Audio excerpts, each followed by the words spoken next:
Hello good morning दोस्तों। आज मैं आपको हिंदी व्याकरण में चैप्टर 2 कराऊंगी वर्ण विचार। वर्ण विचार के बारे में आइए दोस्तों पढ़ते हैं। पढ़ने से पहले मैं एक बात सभी को बोलना चाहूँगी, प्लीज़ वीडियो को ज़्यादा से ज़्यादा देखें और शेयर करें। तो वर्ण भाषा की सबसे छोटी इकाई है। ध्वनि के लिखित रूप वर्ण कहलाते हैं। वर्ण के खंड नहीं किए जा सकते, इसलिए इन्हें अक्षर भी कहा जाता है। जब वर्णों का संयोजन एक माला के रूप में किया जाता है, जिसमें प्रत्येक वर्ण अपनी अपनी जगह पर ही प्रयुक्त किए जाते हैं, वर्णों का वह समूह वर्णमाला कहलाता है। वर्ण का क्रमबद्ध समूह वर्णमाला कहलाता है। हम इसको शॉर्ट में ऐसे भी कह सकते हैं कि वर्णों का क्रमबद्ध समूह वर्णमाला कहलाता है। आइए अब देखते हैं कि वर्णों के कितने प्रकार होते हैं। वर्णमाला में वर्ण के 2 प्रकार हैं, स्वर और व्यंजन। स्वर कितने होते हैं हमारे? 11। कौन कौन से होते हैं वो? आ से लेकर और हमारे आ तक, जिसमें हमारे ए आ, ई उ ऊ, री ए ऐ, ओ औ, अंग, एह। और व्यंजन हमारे कितने होते हैं?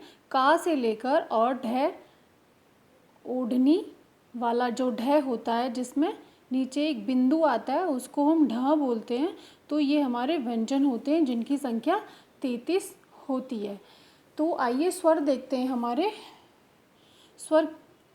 स्वरों की संख्या 11 है। ये बिना रुके उच्चारित होते हैं। उच्चारण में लगने वाले समय के आधार पर स्वर 3 प्रकार के होते हैं, ह्रस्व स्वर, दीर्घ स्वर और पलुत स्वर। ह्रस्व स्वर क्या होता है? इनकी संख्या 4 है। जो हमारे ह्रस्व स्वर हैं वो 4 हैं, ए ई उ और री। इनके उच्चारण में कम समय लगता है। दीर्घ स्वर कौन से होते हैं हमारे? इनके उच्चारण में ह्रस्व स्वर से दुगना समय लगता है। इनकी संख्या 7 है, आ, ई, उ, ए, ऐ, ओ, औ। पलुत स्वर नेक्स्ट है हमारा पलुत स्वर। इनके उच्चारण में ह्रस्व स्वरों से 3 गुना समय लगता है, जैसे ओम। ओके दोस्तों, स्वरों की मात्राएं। स्वरों को 2 रूपों में लिखा जा सकता है, एक स्वतंत्र रूप में और दूसरे मात्रा रूप में।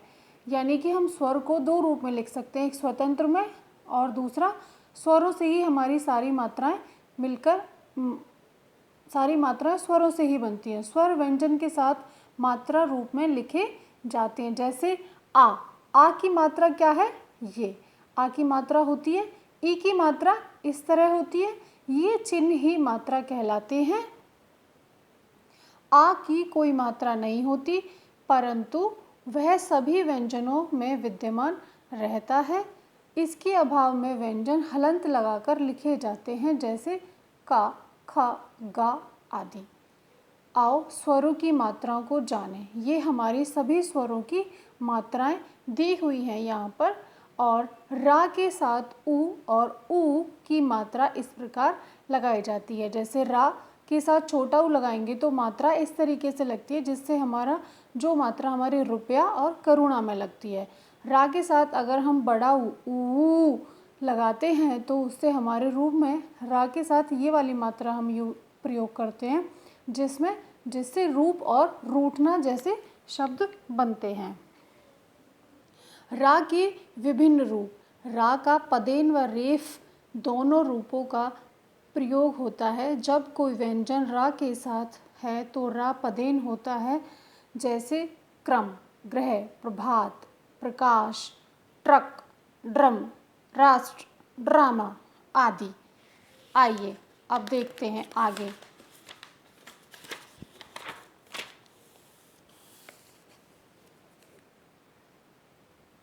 जब रा किसी व्यंजन के साथ मिलता है तो रा रेफ रूप में प्रयोग किया जाता है, जैसे कार्य, हर्ष, शर्त, शर्म, दर्प आदि। आइए व्यंजन के बारे में पढ़ते हैं। व्यंजन क्या होते हैं? व्यंजन के उच्चारण में हवा मुंह के अलग भागों से टकराकर बाहर निकलती है। इनका उच्चारण स्वर के बिना संभव नहीं है। इसका कहने का है ये मतलब कि जो हम व्यंजन बोलते हैं, जब हम व्यंजनों का उच्चारण करते हैं तो हमारे व्यंजन उच्चारण करते समय हम स्वरों का भी प्रयोग करते हैं। बिना स्वरों के हम व्यंजन नहीं बोल सकते हैं। ये मूलतः हमारे 33 होते हैं, इनकी संख्या 33 होती है। इनके प्रमुख भेद हैं स्पर्श व्यंजन, अंतस्थ व्यंजन और ऊष्म व्यंजन। आइए स्पर्श व्यंजन के बारे में पढ़ते हैं। जिन वर्णों का उच्चारण करते समय हवा कंठ, ओठ, जीवा से टकरा कर निकलती है उसे स्पर्श व्यंजन कहते हैं। जब हम उच्चारण करते हैं, अपने मुंह से कुछ भी बोलते हैं, तो जो हवा हमारे मुंह से निकलती है वो हमारे गले, होठ और जीभ से टकरा कर निकलती है, उसे हम स्पर्श व्यंजन बोलते हैं। स्पर्श से ही पता चल रहा है कि वो हमारे कंठ और होठ और जीभ से टच होकर निकलती है, उसे हम स्पर्श व्यंजन बोलते हैं। इसे हमें 5 भागों में बांटा गया है। इनकी संख्या 25 है। जैसे इन्हें हमने 5 भागों में किस तरीके से बांटा है, का, खा, गा, घा, णा, ये इसको हमने क वर्ग बोला है। च, छ, ज, झ, ण, इसको हमने च वर्ग बोला है। ट वर्ग, ट, ठ, ड, ढ, ण में ट वर्ग आते हैं।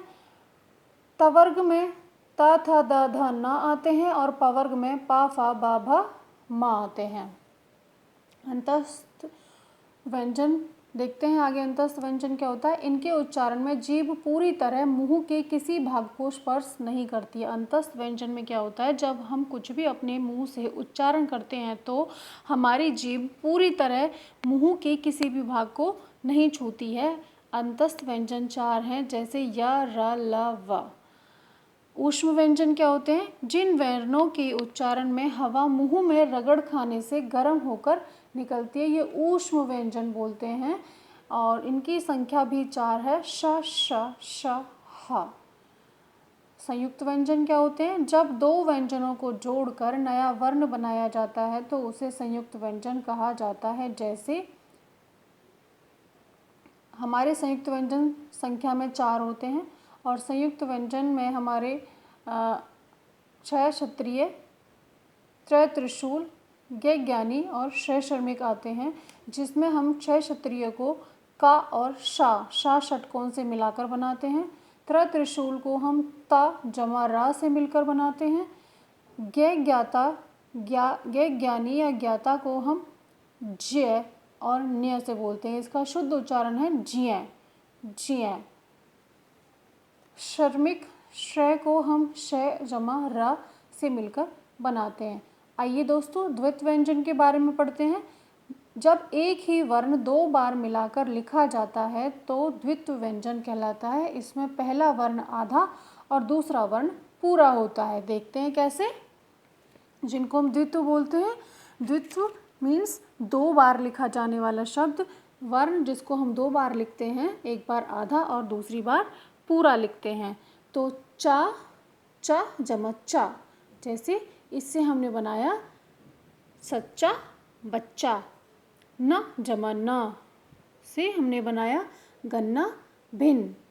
म जमा, ये जो हलंत लिखे हुए सारे वर्ण हैं ये आधे हैं, इनका पूर्ण रूप नहीं है, ये आधे रूप हैं इनका।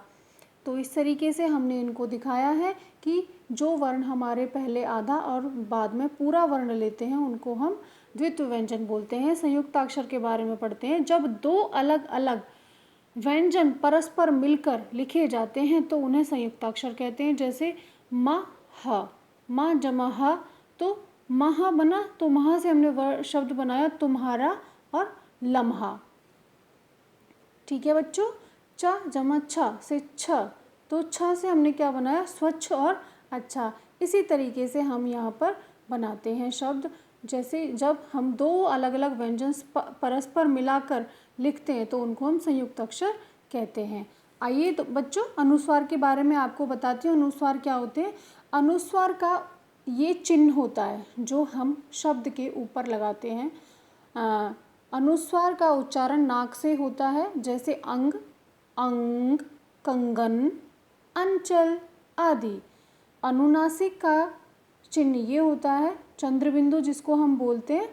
अनुनासिक का उच्चारण नाक और गले दोनों से होता है, जैसे आंचल, माँ, आंगन आदि। अयोगवाह, अंग और अह हमारे अयोगवाह हैं। अंग को अनुस्वार और अह को हम विसर्ग कहते हैं। आगत ध्वनियाँ क्या होती हैं? आ, ज, फ आगत ध्वनियाँ हैं। इन्हें दूसरी भाषाओं से हिंदी में लिया गया है।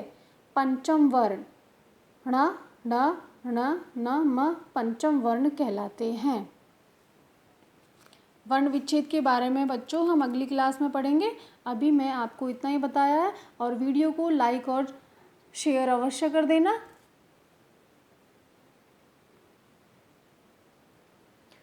आइए वर्ण विच्छेद के बारे में पढ़ते हैं। वर्णों के मेल से शब्द बनते हैं। शब्दों में प्रयुक्त वर्णों का जब अलग अलग करके लिखा जाता है तब उसे वर्ण विच्छेद कहते हैं।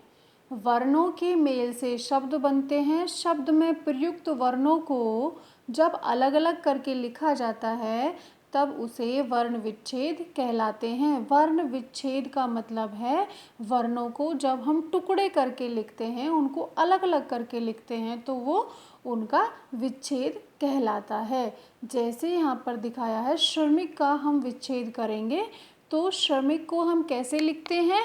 मैंने आपको बताया अभी पहले श्रमिक को हमने लिखा है श जमा रे।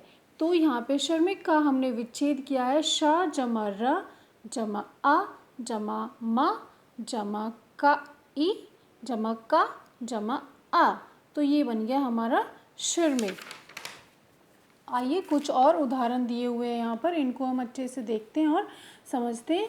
उदार, उदार में उ जमा दा जमा आ जमा र जमा अ। कागज, का जमा आ जमा ग जमा आ जमा ज जमा अ। नुकीला, न जमा उ जमा का जमा ई जमा ला जमा आ। ठीक है बच्चों, आपको समझ में आया होगा। उम्मीद करती हूँ आप सभी को समझ में आया होगा। प्लीज़ वीडियो को लाइक और शेयर अवश्य कर देना।